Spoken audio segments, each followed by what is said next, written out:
Welcome back, troops. Let's Tab 59. So today is Friday the 7th of November. So it's the Friday before Remembrance Sunday. And I was just out for a little tab, like I do. And while I was tabbing along, I noticed all the poppies up in the village. They've all been cable tied to lamp posts and telegraph poles. Some people have got Union flags up. Some have got poppy remembrance flags, lest we forget flags up. And I just thought, while I was out, I want to chat about how I've heard different people, what they do for remembrance. So let's just chat about that quickly. So if you're serving in the forces, the British forces, Royal Navy, Army, Air Force, Royal Air Force, you're a regular member of the forces, you've probably, unless you're on leave, you've probably been roped into something in your station, your garrison town.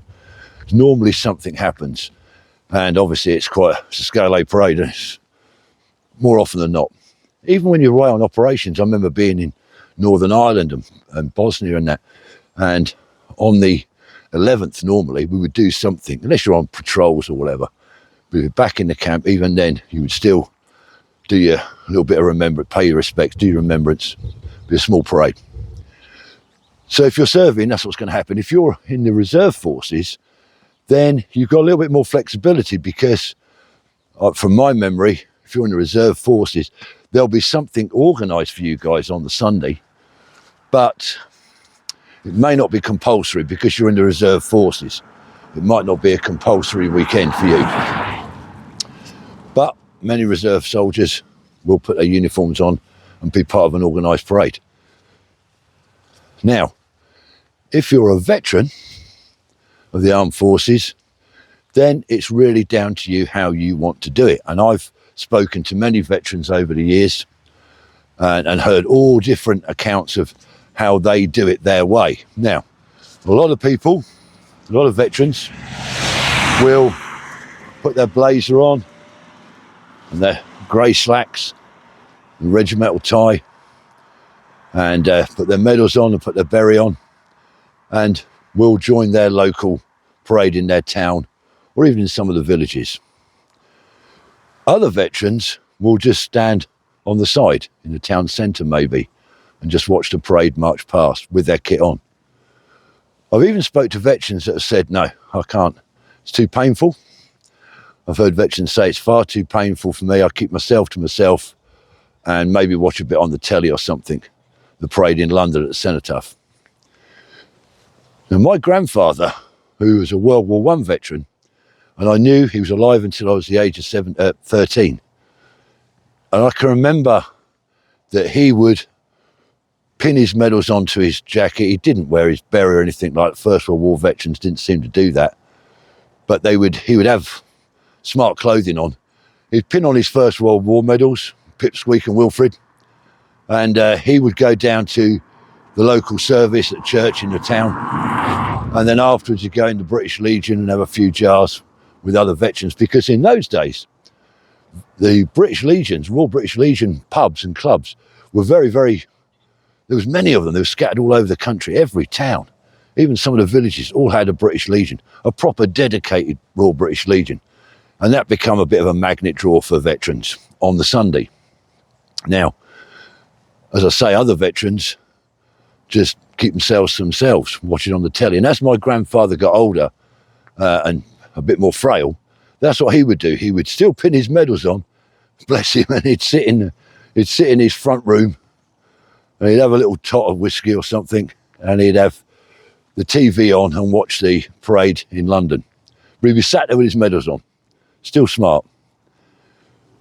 So now the other thing is, in the UK, people overseas, certainly in the United States, may not know this, but we always have a Remembrance Sunday, which is the closest Sunday to November the 11th. If that happens as it does this year, we'll have this Sunday coming, the Remembrance Sunday service. And then on the actual 11th, which this year will be on the Tuesday, there will be other parades going on in local towns and villages and cities all over the country. And may not be as big a parade, but people gather at war memorials, lay wreaths, pay their respects. Now, occasionally, of course, depending on the calendar, Remembrance Sunday actually falls on the 11th sometimes, so it's all done on one day. So we sort of, most of the time, most years, we're celebrating it or remembering twice. Remembrance Sunday and actual Armistice Day, the 11th, the day the guns fell silent. So I'd be interested in hearing from you guys what you do, what your thoughts are on it. Do you like to get out with your mates and other veterans and pay your respects? If you're serving personnel, obviously you're roped in. You might not have much of a choice to do it. But I think all in all, the majority of veterans I speak to like to do something. It's a very solemn day, the actual parade and the wreath laying, etc., wherever you are in the country. And then, like I say, afterwards, if you're lucky enough still to have a Royal British Legion Club near to you, then veterans will gather there for a few drinks and a catch up with old comrades maybe.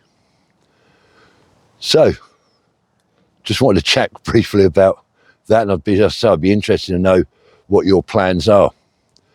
I know over in Australia they'll be doing stuff. I know Anzac Day is a big one in Australia and New Zealand, obviously. And I know our friends in the United States have their own Memorials Day and Veterans Day, but they do something on the 11th as well. I know that. I was actually in Washington one year for it. And obviously in Canada, pretty much the same as us. You'll do the Remembrance Sunday the 11th. But I'll be interested to hear from everybody. So if you are spending it, if you are going to go and do something, be smart, be proud, and stay safe, obviously. You know, you hear some horror stories about disruption from protesters, etc. If that's going to happen near you, then please be careful. Be mindful of your surroundings. Stay alert. There's always a good police presence, I think. Hopefully the weather will stay. I've looked at the forecast for us and I think we're going to be all right. Might be some light rain. It's a little bit spitty today, so it might be a little bit like this. As long as it stays dry, I don't mind. I'll have my hip flask. I'm not sure this year whether I'm going to put port in my hip flask or maybe a little drop of brandy or cognac. It's another thing, you see, it's sort of an unwritten thing, but certainly amongst veterans, many veterans on parade on Sunday will have a small hip flask in their pocket somewhere. And when they're standing around waiting for stuff to happen, not actually during the parade itself, obviously, but they might get their flask out and pass it around their mates nearby, even sometimes with strangers, and ask them to take a nip out of their flask. That's become quite a tradition over the years, and I always carry a little flask of something. And I've often given it to an old veteran stood near me. Old veteran, I'm an old veteran.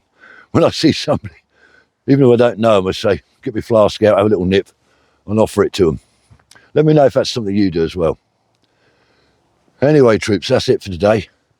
Have a really good Remembrance Sunday if you are attending a parade, and also on Tuesday the 11th as well. So if you're new to my channel, you haven't subscribed, please consider it. I'm not saying do it, I'm saying consider it. Stay safe.